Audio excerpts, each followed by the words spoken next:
이 시간 하나님 말씀 같이 보시겠습니다. 구약 성경 사무엘상 10장 8절에서 16절입니다. 앞에 표준 세번역본으로 준비되어 있습니다. 10장 8절에서 16절입니다. 10장 8절에서 16절 같이 한 목소리를 읽겠습니다. 그대는 나보다 먼저 길갈로 내려가십시오. 그러면 나도 뒤따라 그대에게 내려가서 번제와 화목 제물을 드릴 것이니 내가 갈 때까지 이래 동안 기다려 주십시오. 그때에 가서 하셔야 할 일을 알려드리겠습니다. 사울이 사무엘에게서 떠나려고 몸을 돌이켰을 때에 하나님이 사울에게 새 마음을 주셨다.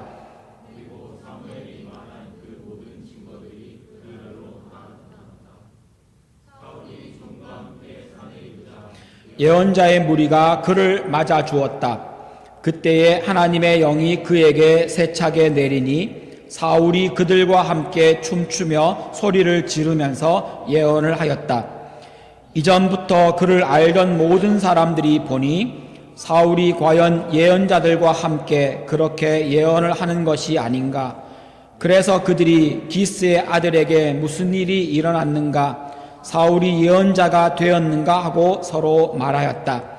거기에 사는 한 사람이 다른 예언자들은 어떻습니까?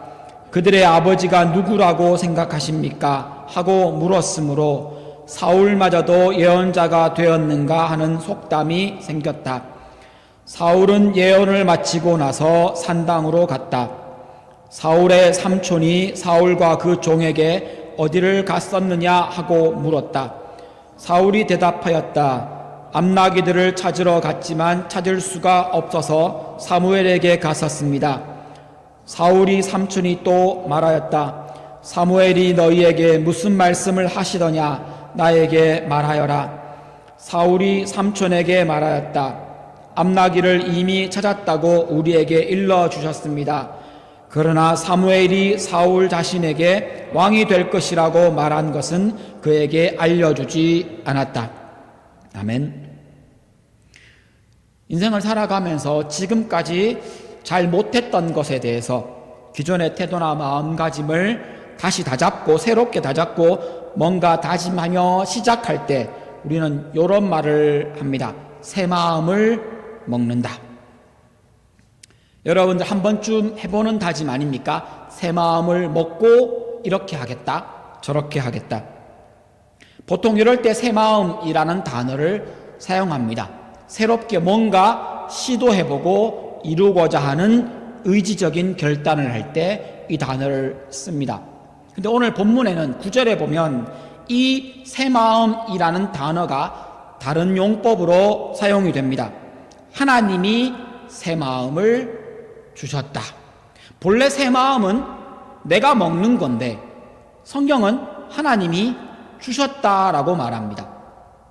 이 의미가 우리가 보통 사용하는 새 마음을 먹었다라는 것과는 다른 의미로 사용되고 있다는 겁니다. 그렇습니다. 성경은 이 얘기가 아주 명확합니다. 하나님이 새 마음을 주십니다.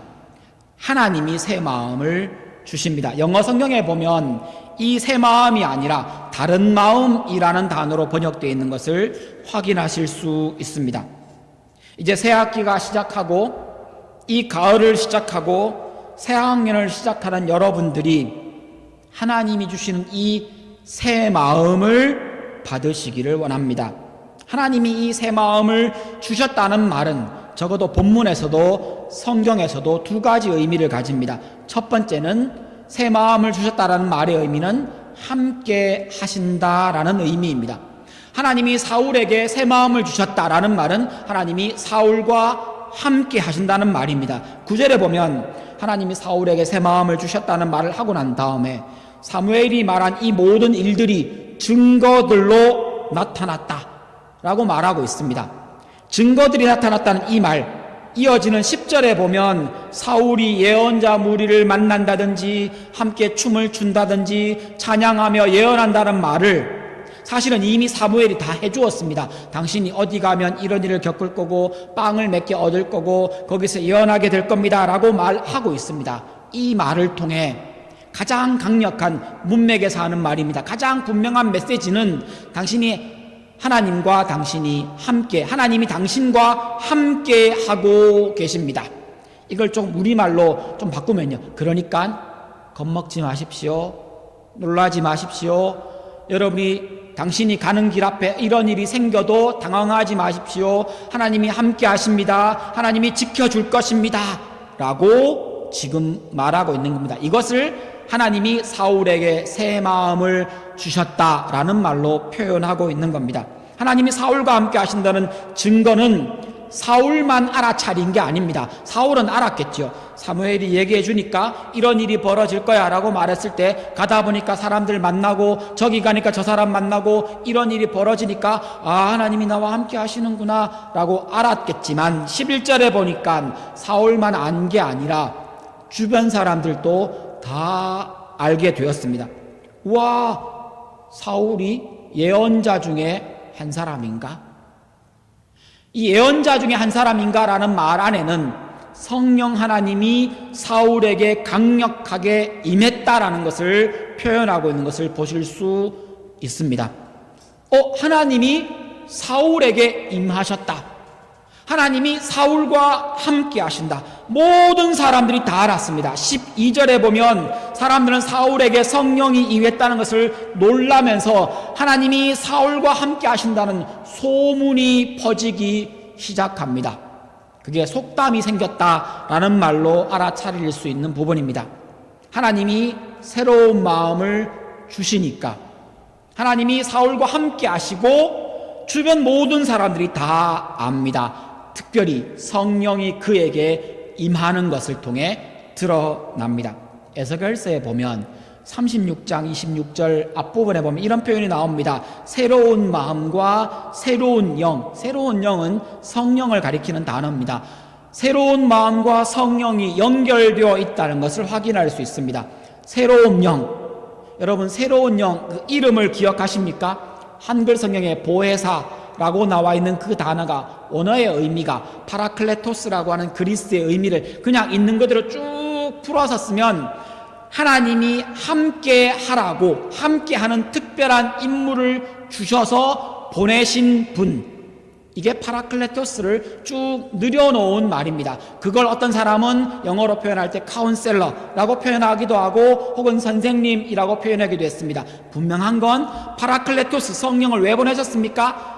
우리 보고 혼자 있지 말고 하나님이 내가 너희와 함께 하겠다는 것을 보여주기 위해서 성령을 보내셨습니다. 새 마음이 성령이 우리에게 주시는 것이라면 새 마음을 주셨다는 이 말에서 짐작할 수 있는 것은 하나님이 성령으로 우리와 함께 하십니다. 새 마음을 주시면서 말입니다. 특별히 이 말씀이 우리에게 의미가 있는 건 이 동네가 또 캠퍼스 타운이잖아요. 1년에 2번씩 특별히 이 가을에 많은 신입생들과 편입생들과 복학생들과 혹은 새 학기를 시작하며 새 학년을 시작하며 또 교수님들 새 학기를 또 준비하시며 혹은 가족들이 이 새 학기를 시작하며 이 8월 말을 보내게 됩니다. 지금 말입니다. 우리에게 필요한 것, 내가 새 마음을 품고 시작해야지 라고 하는 나의 의지로서의 결단, 물론 그것도 필요하겠지요. 그런데 하나님이 주시는 새 마음, 이게 무엇을 의미한다고 했습니까? 하나님이 함께 하시는, 여러분의 이 새 학기가, 여러분의 이 가을이, 여러분의 남아있는 이 2024년이 하나님이 함께 하시는 기간이 되시기를 주님의 이름으로 축원합니다. 그래서 우리가 하나님 앞에 기도하는 것 아닙니까? 여러분, 새 학기 전혀 해보지 않은 일, 가보지 않은 길을 가야 할 때 두렵고 떨리고 얼마나 위축되십니까? 그때 이 말씀을 기억하십시오. 하나님께서 우리에게 새 마음을 주신 분이시고 성령을 주신 분이 우리와 함께 하시며 우리에게 은혜를 베풀어 주십니다. 특별히 이 하나님이 우리에게 새 마음을 주신다는 두 번째 의미는 우리를 새 사람 되게 하신다는 겁니다. 성령 하나님이 우리에게 새 마음을 주시고 나면 이어지는 28절에 보면 에스겔 36장입니다. 우리는 하나님이 주신 땅 곧 하나님의 나라에서 하나님 나라 백성이라는 새로운 신분을 얻게 된다고 말합니다. 성령이 임하면 어떤 일이 나타납니까? 내가 새 사람이 됩니다. 성경에서 들었던 이야기일 겁니다. 성령이 내게 임하시면 내가 새 사람이 됩니다. 이 얘기가 여기만 나오는 게 아니라 신약에서 고린도후서 5장 17절 유명한 성경 구절입니다. 우리가 아예 그냥 새로운 피조물, 새롭게 창조된 존재라고 설명합니다. 우리는 새 사람이 된 겁니다. 어떻게요? 성령님이 나와 함께 하심으로, 하나님이 나와 함께 하심으로. 오늘 본문에서 말하는 새 마음을 주셨다라는 의미가 이 의미까지를 포함하고 있는 겁니다. 사울은 어땠습니까? 사울은 새 마음을 받고 난 다음에 하나님의 백성을 이끄는 리더, 왕이 된 겁니다. 전혀 다른 새로운 신분, 새로운 모습이 되었습니다. 우리는 성경에서 말하는 것처럼 왕 같은 제사장으로 부름받았고 새로운 피조물, 새로 창조된 사람들이 되었다는 새로운 신분을 얻게 된 것과 같다는 겁니다. 하나님은 예수 믿는 우리에게 새 마음을 이미 주셨고 그래서 우리가 새 사람이 된 겁니다. 그래서 우리들이 지금 이 자리에 예배하며 찬양 드리러 온 겁니다. 제가 여러 번 강조하는 말입니다. 여러분이 그냥 여기에 온 게 아닙니다. 하나님이 여러분 여기 오게 하시려고요. 얼마나 많은 사람에게 여러분께 카톡 보내고 전화하고 오라고 이렇게 하고 문 앞에서 기다리고 여러분 부모님을 그렇게 사용하셨고요. 여러분의 친구들을 그렇게 사용하셨고요. 그리고 여기에서 만나는 여러분의 신앙의 동료들을 그렇게 하나님이 사용하셔서 여러분을 부르신 겁니다. 하나님이 주시는 새 마음을 받은 사람은 새 사람이 되어서 이제는 예전의 내가 아닙니다. 그래서 우리가 의지로 무엇인가 바꾸기 위해 다짐하며 새 마음을 품는 것보다 하나님이 주시는 새 마음을 받아들이는 것이 사실은 더 중요하다는 겁니다. 해보셔서 아시겠지만 뭔가 하겠다라고 결심하고 3일 넘기기가 참 힘들지 않습니까? 다이어트 해보셨지 않습니까? 공부하겠다고 내가 이번 학기에는 올해 초부터 내가 열심히 숙제도 잘 내고 열심히 공부도 해가지고 꼭 학기 말이 되면 좋은 성적을 거두겠다. 근데 실상 들어가고 나면 과제는 밀리고 교수님은 재촉하고 점점 두드레슨 다가오고 여러분 경험하셨지 않습니까? 고등학생 때 그렇게 했다고 이제 대학 되면 안 할 것 같죠? 네, 대학 신입생 여러분이 해야 될 가장 중요한 건 과제를 제때 내는 겁니다. 그것만 잘하면 1학년 진짜 성공할 겁니다. 하나님이 주시는 새 마음은 이 차원을 넘어선다는 겁니다. 우리 결심은 작심삼일이지만 하나님이 우리에게 주시는 그 마음을 우리가 받아들이면 여러분 그 새 마음을 받아들이십시오. 이건 아주 명확하고 단순합니다. 본래 진리는 단순합니다. 물론 쉽지 않지만요. 단순합니다. 어떻게 단순합니까? 하나님이 우리에게 주시는 그 새 마음을 받아들이라는 겁니다. 받아들이라는 겁니다. 하나님이 주시는 그 새 마음을 받아들인다는 말이 무슨 말인가 하면 여러분의 삶의 방향을 바꾸시라는 겁니다. 삶의 방향을 바꾸시라는 겁니다. 사무엘이 10절 앞부분에 보면 사울에게 길갈로 가라고 말합니다. 이 길갈이라는 지명이 우리 뒤에 나중에 살펴보겠지만 중요한 지명이 분명합니다. 근데 길갈로 가랍니다. 다른 곳도 아니고 길갈로 가랍니다. 사무엘이 사울이 가야 할 방향을 알려줍니다. 그리고는 사울은 그 길로 갑니다. 사울이 사무엘에게 말해준 방향, 그것을 향해서 자기의 진로를, 자기의 나아갈 길을 바꾸었다는 겁니다. 얼마 뒤에 사울은 사람들을 이끌고 11장에 나오는 이야기입니다. 사람들을 이끌고 전쟁을 해서 승리합니다. 그리고는 그 길갈에서 여러 백성들의 환호성을 받으며 기뻐하며 왕의 자리에 오릅니다. 어떤 일이 벌어진 겁니까? 사무엘이 거기로 가라라고 하는 방향을 제시해 주었고 사울이 그걸 받아들인 겁니다. 그리고는 그렇게 갑니다. 그리고는 그는 왕이 됩니다. 세상을 바라보며 살아오던 여러분의 삶의 방향을 바꾸십시오. 예레미야 24장 7절에 보면 새 언약에 대한 이야기라며 이렇게 표현합니다. 전능하신 여호와 하나님을 알고 그 하나님께로 돌아가는 것, 그게 새 마음이랍니다. 내용을 보십시오. 새 마음이 뭡니까? 하나님께로 돌아서는 것, 돌아가는 것. 여러분, 하나님께로 다시 돌아오십시오. 하나님을 떠나셨습니까? 하나님으로부터 도망치셨습니까? 다시 돌아오십시오. 지난 몇 개월간, 지난 수년간 하나님 없이 지내셨습니까? 돌이키시고 하나님 앞에 다시 서십시오. 여러분이 이 자리에 오신 것이 그 시작의 첫 걸음이 된 겁니다. 하나님을 향해 서십시오. 로마서 12장 2절에 보면 우리는 이 시대의 풍조와 트렌드를 따라가지 않기로 선택한 사람들입니다. 이게 그리스도인의 모습입니다. 우리는 어디를 바라보는 겁니까? 어디를 따라가는 겁니까? 우리는 하나님의 선하신 뜻, 하나님이 기뻐하시는 그 뜻, 하나님이 원하시는 것을 찾고 분별하고 추구하는 사람이라고 말하고 있습니다. 우리를 어떤 사람이라고 정의해야 합니까? 내가 그리스도인이라면, 내가 예수 믿는 사람이라면 어떻게 살아가야 됩니까? 하나님 바라보며 살아갑니다.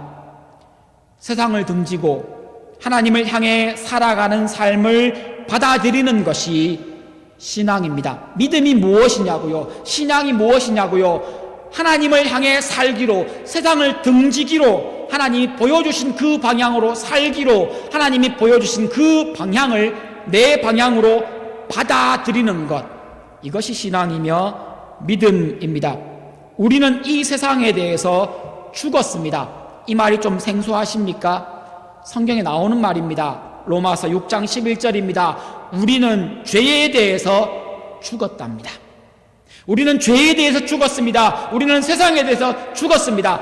이 문장을 보십시오. 죄에 대해서 죽어라가 아닙니다. 이미 죽은 사람이다라는 겁니다.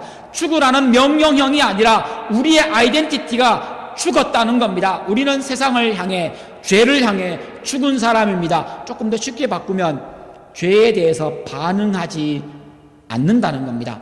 죄를 따라가지 않는다는 겁니다. 세상에 대한 반응을 멈춥니다. 세상을 따라가지 않는다는 겁니다. 그러면 우리는 어떻게 가는 사람들입니까? 하나님을 향하여. 로마서 6장 11절에 나오는 말입니다. 예수 안에서 하나님을 향해서 살아가는 사람들, 그게 우리입니다. 갈라디아서 2장 20절은 이렇게 우리의 아이덴티티를 정의합니다. 나는 그리스도와 함께 십자가에 못 박혔습니다. 못 박으라 라는 말이 아닙니다. 내가 이미 못 박혔습니다. 예수 믿는다는 것이 바로 이 의미입니다. 어떻게 박혔습니까? 이제 내가 사는 것이 아니라 예수 그리스도 안에서 사는 것입니다. 내가 지금 육신 안에서 사는 것은 나를 사랑하셔서 나를 대신하여 자기 몸을 내주신 하나님의 아들을 믿는 믿음 안에서 사는 것이다. 이게 우리를 가장 정확하게 표현해주는 말입니다. 여러분, 예수 믿는다는 것은 죄를 대해서, 세상을 대해서 죽은 겁니다. 그러면 지금 사는 건 뭐냐고요? 믿음 안에서 하나님을 향하여 사는 겁니다. 이게 아이덴티티라고 말하니까 이렇게 살지 못하는 우리 자신을 민망해하며 부끄러워하며 힘들어하는 사람들이 가끔 있습니다. 네, 다 그렇게 삽니다. 이게 무슨 말인가 하면 우리의 본질은 여전히 이 땅에 두 발을 디디고 있는 이 순간에 우리는 이 땅에서 죄와 싸우며 살아가게 될 겁니다. 이건 우리의 몸이 죽고 마지막 그날이 되어 예수님께서 우리 몸을 완전하게 바꾸어 놓으실 때까지 계속되는 일입니다. 그럼 그 안에 우리는 뭐 하느냐고요? 하나님 바라보며 사는 겁니다. 넘어질 수도 있습니다. 네, 넘어지지요. 당연히 넘어집니다. 죄의 행동하지요. 네, 맞습니다. 죄의 행동합니다. 우리의 입도, 우리의 생각도, 우리의 눈도, 우리의 손도 그냥 가만히 있지 않습니다. 죄의 행동을 하며, 죄의 말을 하며, 죄의 나쁜 것들을 그대로 다 가지고 합니다. 다만 차이는 이제 더 이상 바라보는 곳이 다르다는 겁니다. 제가 이제는 이렇게 말하면 여러분 많이 들으셔서 아실 겁니다. 세상을 향해 살아가면서 나쁜 짓 하고 나쁜 말 하고 나쁜 행동을 이렇게 하면서 살아가다가 예수 믿는다는 것은 터닝 백 해서, 그렇다고 해서 내 본성이 변합니까? 나쁜 짓 하고요, 나쁜 말 하고요, 나쁜 생각합니다. 무슨 차이입니까? 그러나 더 이상 세상을 바라보지 않습니다. 세상을 등지고 하나님을 바라봅니다. 이게 믿음입니다. 그러면 내가 했던 그 행동을 어떻게 하느냐고요? 그 나쁜 죄의 행동들을 어떻게 하느냐고요? 그래서 예수 그리스도께서 십자가에서 내 죄를 위해 죽으신 겁니다. 내가 그 죄를 해결하기 위해 어떠한 것도 하지 않았고 어떠한 것도 할 필요가 없습니다. 내가 오직 방향만 틀어 하나님만 바라보면 그 모든 죄의 문제를 해결해 주시고 나를 하나님 나라 백성 삼아 주셨다는 겁니다. 이게 우리의 아이덴티티입니다. 그러므로 여러분, 갈라디아서 2장 20절에 말하는 그 끝부분을 보십시오. 하나님의 아들을 믿는 믿음 안에서 살아가는 겁니다. 넘어지셨습니까? 네, 툭툭 털고 그리스도 보혈 앞에 그 죄를 고백하며 일어서시면 됩니다. 그 죄 따위가 우리와 하나님 사이를 막을 수 없습니다. 예수 그리스도의 보혈의 능력은 그 죄 따위로 우리를 얽어맬 수 없다는 겁니다. 그래서 예수 믿는 것이 자유라고 부르는 겁니다. 세상에 반응하며 세상을 따라가지 마시고 하나님께 반응하며 예수를 따라가십시오. 이번 학기에 여러분이 어디를 바라봐야 합니까? 하나님을 바라보시는 이유가 여기 있습니다. 블랙스부가 한인교회 성도 여러분, 로고스 여러분, 레마 여러분, 신입생 여러분, 편입생 여러분, 복학생 여러분, 여기 함께 와 있는 비지팅 가족 여러분, 우리 교회 성도 모든 하나님의 사람 여러분, 세상이 아니라 하나님을 바라보며 이번 가을을 살아가십시오. 적어도 이것만큼은 잊지 마십시오. 내가 누군지, 내가 어디를 봐야 하는지 말입니다. 우리가 하나님이 주신 그 새 마음을 받아들이면, 그것은 받아들인다는 말은 내 방향이 바뀌는 것을 의미하는 것이고, 내가 하나님을 바라보겠다라는 것을 말한다면 또 한 가지 의미는 이제는 삶의 방향이 바뀌었기에 내 삶의 방법을 바꾸는 겁니다. 8절에 보면 사무엘은 사울에게 먼저 길갈로 가라고 방향과 목적을 알려주었을 뿐 아니라 길갈에서 어떻게 하는지 알려줍니다. 거기서 기다리십시오. 7일 동안 기다리십시오. 행동의 지침을 알려줍니다. 그런 다음에 내가 무엇을 할 것이고 당신은 이렇게 될 겁니다 라고 다 알려줍니다. 주께서 주신 새 마음을 받아들이면, 하나님이 나와 함께 하신다는 것을 받아들이면 하나님이 내 모든 것을 바꾸실 것이라고, 성령이 나의 주인이심을 받아들이면 삶의 방향이 바뀌겠지요. 그리고 삶의 방향이 바뀌면 삶의 방법이 바뀝니다. 14절에 보면 사울이 집으로 돌아가 삼촌을 만납니다. 난데없이 삼촌 만난 이야기가 나옵니다. 15절에 보니까 삼촌이 묻습니다. 무슨 일이 있었느냐? 16절에 보니까 사무엘에게 들은 이야기 중 한 가지를 빼고 다 이야기하지 않습니다. 그런데 이 부분이 여기에 콕 들어가 있는 이유가, 사울이 새 마음을 하나님이 주셨을 때 그걸 받아들이고 난 다음에 사울이 사람을 대하는 방법이 바뀌었다는 것을 상징적으로 표현해주는 내러티브의 형식이라고 학자들이 표현합니다. 무슨 말인가 하면, 다 이야기해야 될 것 같은 상황에서 지혜롭게, 사울이 지금 조금 더 지혜로워진 겁니다. 내가 사무엘이 나를 왕으로 삼았습니다라는 말을 경솔하게 했을 때에 생길지도 모르는, 아니 생기는 것이 분명합니다. 그 불필요한 방해와 불필요한 장애물들을 굳이 만들지 않는다는 겁니다. 여기에 표현되어 있는 이 사울의 행동을 고대 지혜 문서라든지 이스라엘의 고대 문서들을 통해서 확인하면 이게 지혜로운 사람이 하는 행동의 대표적인 모습입니다. 너무 지혜로워서 그가 사람을 대하는 방법이 바뀌었다는 겁니다. 예수 믿으면 어떻게 되느냐고요? 여러분, 삶의 방향이 바뀝니다. 그리고 그건 표가 잘 안 나잖아요.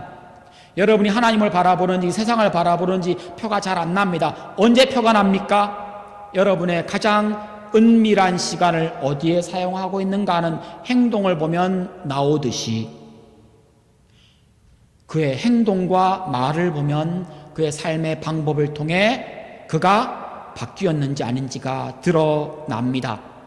이스라엘은 아직 왕이 한 번도 세워진 적이 없었기 때문에 만약 사무엘이 사울에게 기름 부었대, 왕이 된대라는 소문이 퍼지는 순간 많은 반대하는 세력이 일어날 겁니다. 실제로 11장에 넘어가면 10장 후반부와 11장으로 넘어가면 그 얘기가 나옵니다. 아니 기스의 아들 사울이 누군데 내가 저 따위를 왕으로 섬긴단 말인가? 그러면서 빈정대며 욕하며 무시하며 까불면서 그 앞을 지나가는 무리들이 있었다라고 기록하고 있습니다. 사울의 이 지혜로운 행동, 우리도 그러합니다. 우리도 예수 믿고 나면 방법이 바뀝니다. 행동이 바뀝니다. 어떻게 바뀝니까? 아직 어리고 아버지 심부름하던 그 청년 사울이 바뀌었던 것처럼 조금 더 지혜롭게 행동하게 될 겁니다. 에스겔 36장 26절에 아까 읽었던 그 말씀을 보면 하나님이 자기 백성에게 새로운 마음을 주고 새 영을 넣어 주시자 돌 같은 마음이 없어지고 부드러운 마음으로 변했답니다. 이어지는 27절을 보시면 새 마음을 창조하신 그 성령께서 우리가 하나님의 모든 율례와 모든 규례를 지키며 살아가게 만들어 주신다는 겁니다. 예수 믿고 착해져야 합니다. 그런데 예수 믿고 착해져야 하지만 이게 우리 힘으로 되는 게 아니라 성령이 우리 안에 오셨을 때, 내가 그 새 마음을 받아들였을 때, 내가 하나님 앞에 하나님이 내게 주신 그 새 마음을 받아들여서 내 삶의 방향이 바뀌고 나의 삶의 방법이 바뀌는 과정이 하나님 율례와 이 규례를 따라가는 순종으로 나타난다는 겁니다. 억지로 마음의 새 마음을 품음으로 이루어지는 것이 아니라 주님이 주신 새 마음을 받아들임으로 일이 이루어집니다.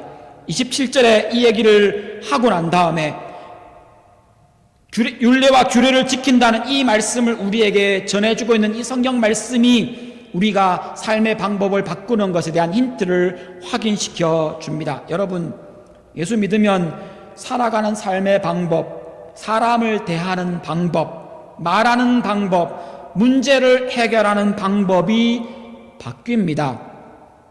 이것이 말씀에 대한 순종이며 이웃 사랑입니다. 제가 이 얘기를 할 때 자주 드는 비유 또 한번 얘기해 보겠습니다. 예수 믿기 전에 성질 못된 저 같은 사람은 예수 믿기 전에 화가 나면 100마디 욕하고, 저 욕 잘합니다. 주로 언제 욕하느냐면 혼자 운전할 때 욕 잘합니다. 입에서 툭툭 튀어나옵니다. 나도 모르게 내 속에 있는 것들이 굉장합니다. 근데 그런 제가, 여러분이 예수 믿기 전에 그렇게 욕 잘하고 사람 잘 때리는 여러분도 비슷하겠죠? 예수 믿기 전에 화나면 100마디 욕하고 10대 때리던 성깔 있는 여러분이 예수 믿으면 어떻게 바뀝니까?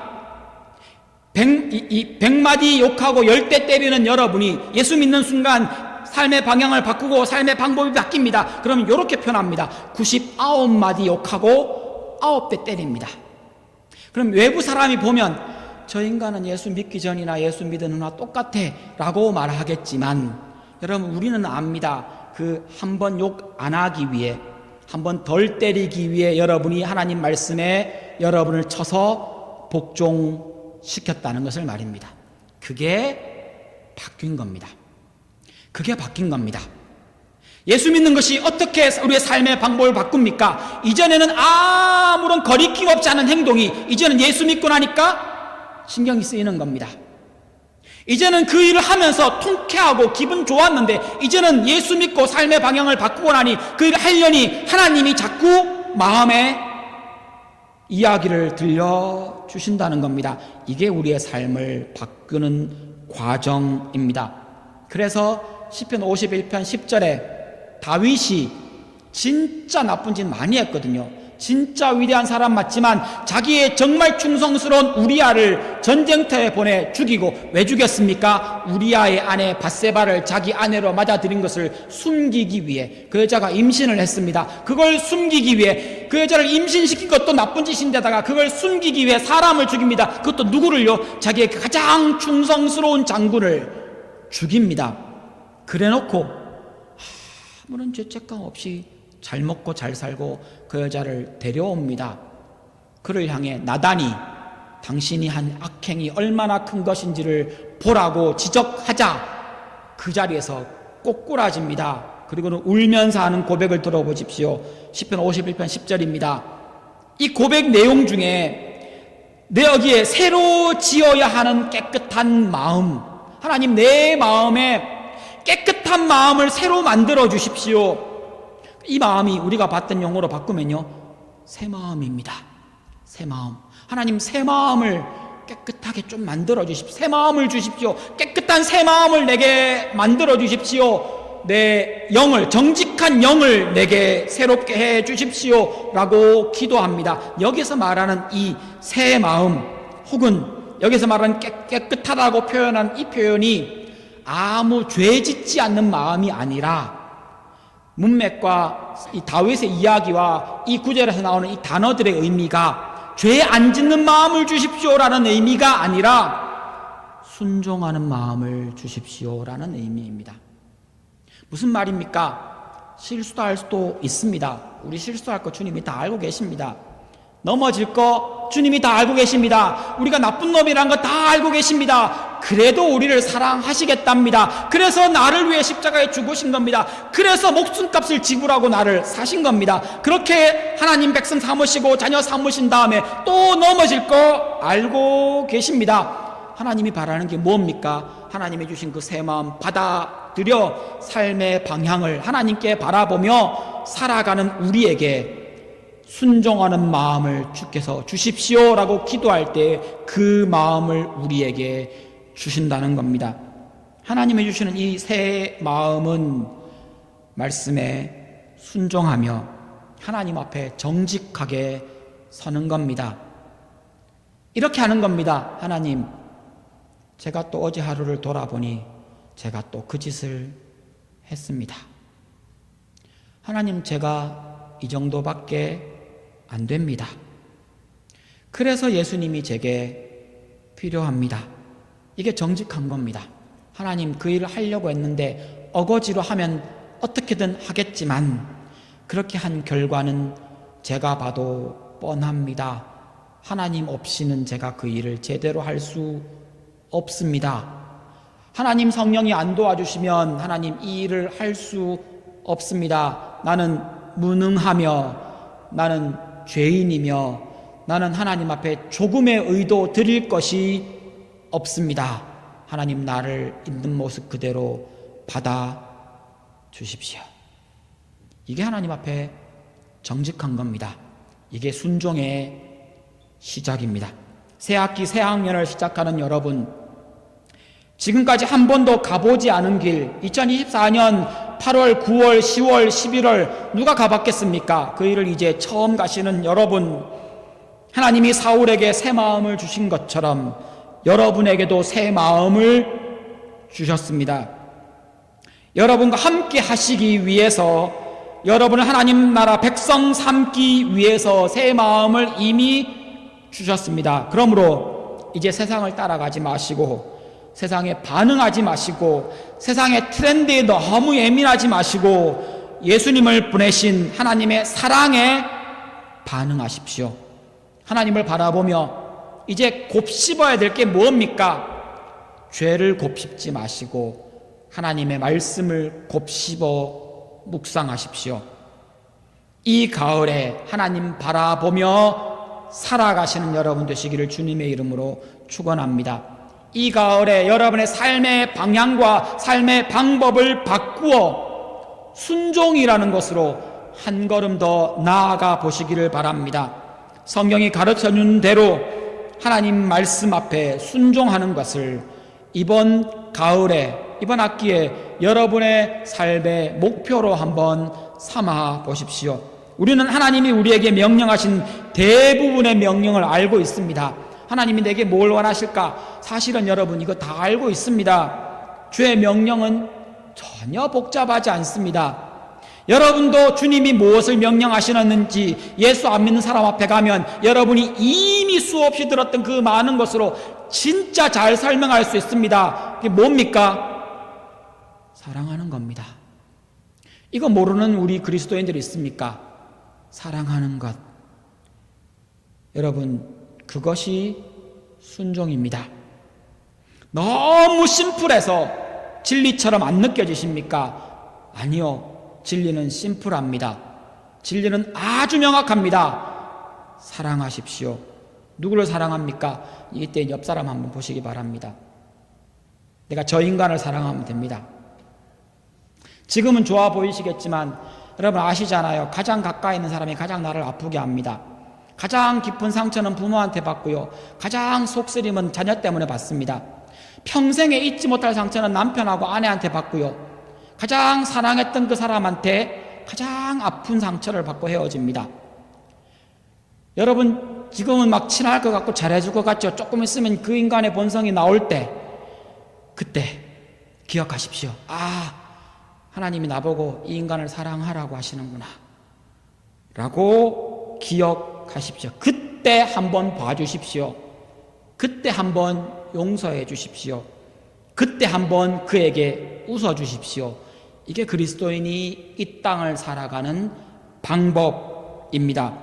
내 삶을 다시 한번 돌아보시며 이 가을에, 이 새학기에, 이 새학년에 여러분 두렵고 떨리는 마음 혹은 기대되는 마음을 안고 이제 새학기를 시작하며 이 가을을 시작하실 텐데 여러분 인생에 이 가을이, 이 새학기가 여러분의 삶의 방향을 더 곤고히 그 바꾼 삶의 방향을 더 곤고히 하며 하나님 바라보며 여러분의 삶의 방법을 요만큼 많이 말고요. 우리는 이만큼의 능력이 없습니다.